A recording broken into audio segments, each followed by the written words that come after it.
Assalamualaikum.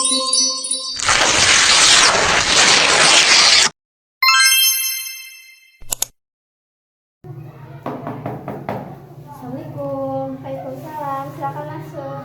Ya. Kalau ini dengan Mbak Ocha ya? Iya Bu, dengan saya Ocha.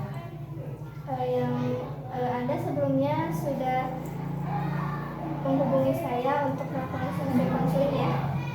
Iya Bu. Udah. Sebelumnya, apakah Mbak Ocha pernah mengikuti sesi konseling sebelumnya? Belum pernah. Sebelum itu, di sini saya akan menjelaskan dulu tentang konseling ya. Konseling merupakan bantuan yang diberikan oleh konselor kepada konseli untuk membantu memecahkan masalah. Nah, jadi di sini itu Mbak Ocha tidak perlu takut untuk menceritakan semua hal. Karena dalam sesi konseling ini kita dilindungi oleh asas-asas kerahasiaan, sehingga Mbak Ocha tidak perlu takut. Baik Bu. Baik, selanjutnya sesi konseling ini kita dibatasi oleh waktu yaitu selama 30 menit. Baik Bu.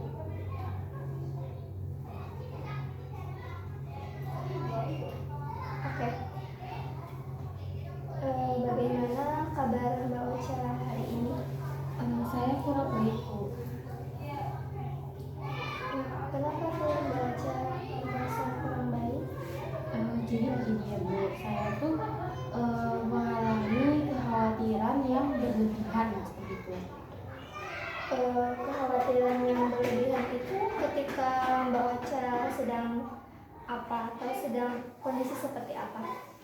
Jadi saya tuh setiap saya khawatir itu saya tuh misalnya Bu, tentang saya kan kuliah, tentang banyaknya tugas, terus ada ujian tengah semester, UAS, itu saya selalu merasa khawatir gitu, kayak aduh saya takut tidak bisa mengikuti kuliah tersebut.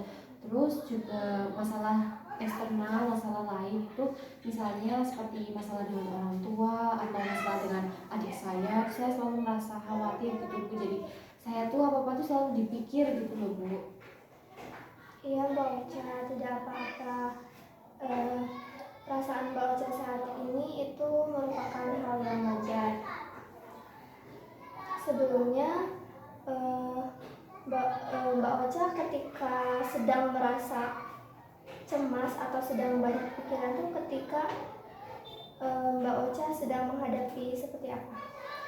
Ya seperti itu Bu, kayak misalnya ada masalah dengan orang tua, saya merasa cemas, misalnya kayak masalah izin gitu ya Bu sama orang tua saya udah izin nih Bu kalau saya misalnya pulang jam 9 malam gitu, terus orang tua saya bilang oke gitu, terus pas udah jam 9 tuh saya diteleponin terus gitu, saya kayak merasa kepikiran, takut orang tua saya tuh mikir saya yang aneh-aneh gitu. Terus pas nyampe rumah tuh saya langsung merasa khawatir, merasa cemas.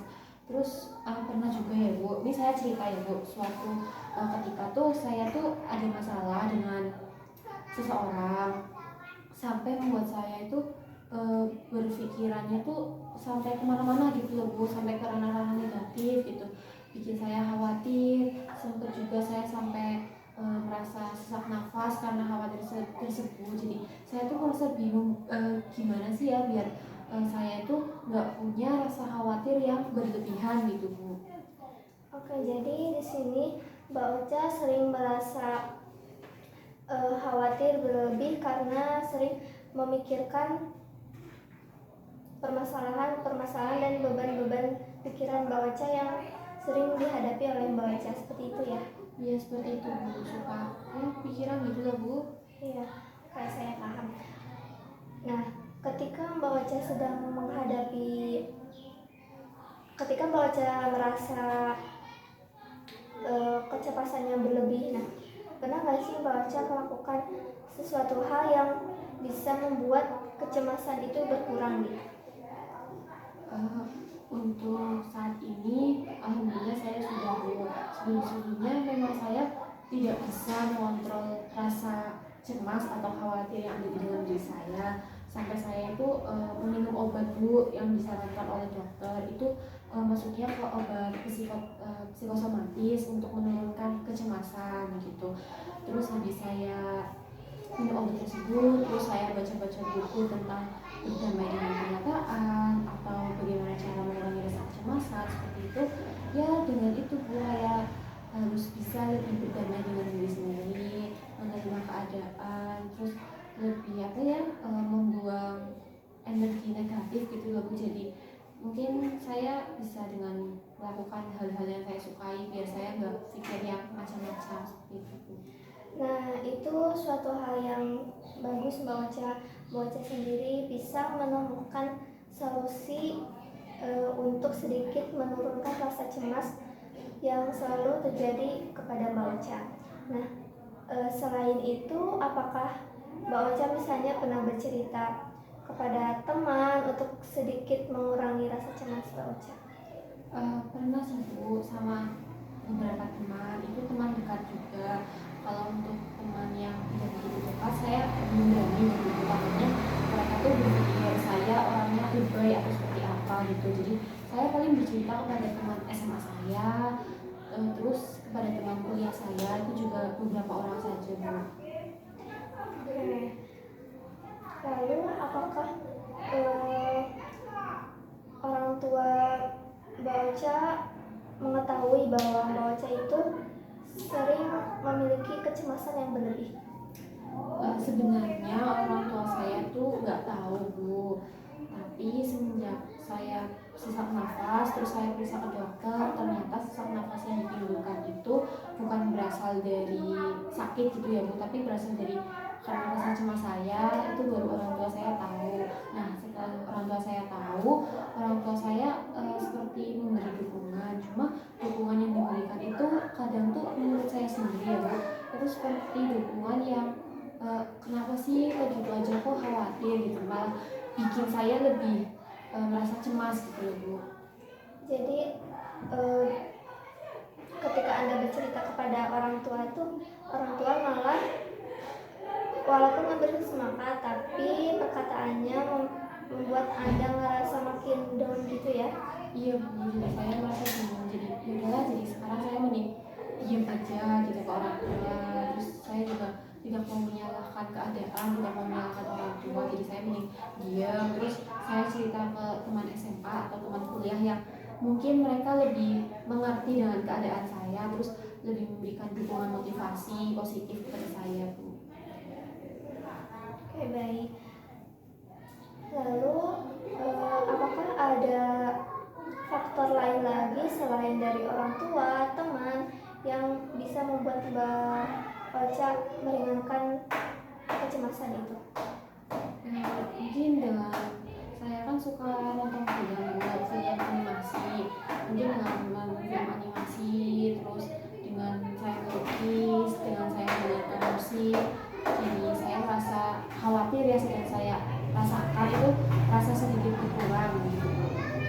Nah, ternyata Mbak Ocha juga sudah menemukan beberapa solusi untuk menyelesaikan masalah kecemasan berlebih yang sedang dirasakan oleh Mbak Ocha. Lalu apakah ada lagi yang ingin Anda ceritakan selain yang tadi diceritakan? Sepertinya belum ada Bu. Di sini saya akan memberikan sedikit solusi ya Mbak, saran. Ketika Mbak Ocha sedang merasa cemasnya sudah berlebih. Tadi Mbak Ocha sendiri kan sudah menemukan solusinya, yaitu Mbak Ocha bisa mengalihkan pikiran Mbak Ocha itu kepada hal-hal yang Mbak Ocha sukai, seperti melukis, terus tadi membaca buku, nah ya bisa mendengarkan musik juga. Nah, ini tuh merupakan hal yang baik untuk meringankan kecemasan Mbak Ocha. Jadi Mbak Ocha terus tingkatkan lagi untuk bisa mengalihkan pikiran Mbak Ocha itu dari pikiran-pikiran yang negatif agar kecemasan Mbak Ocha itu bisa lebih menurun, seperti itu.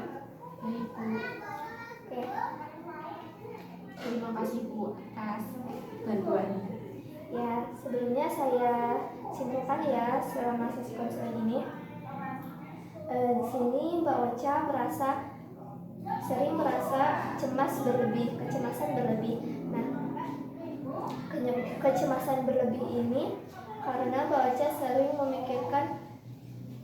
memikirkan pikiran yang negatif yang selalu apa-apa tuh selalu dipikirkan. Nah, Mbak Ocha juga telah berhasil menemukan solusi-solusi untuk meringankan kecemasan tersebut seperti membaca buku, melukis, mendengarkan musik, dan Mbak Ocha juga bisa bercerita kepada teman Mbak Ocha. Seperti itu ya.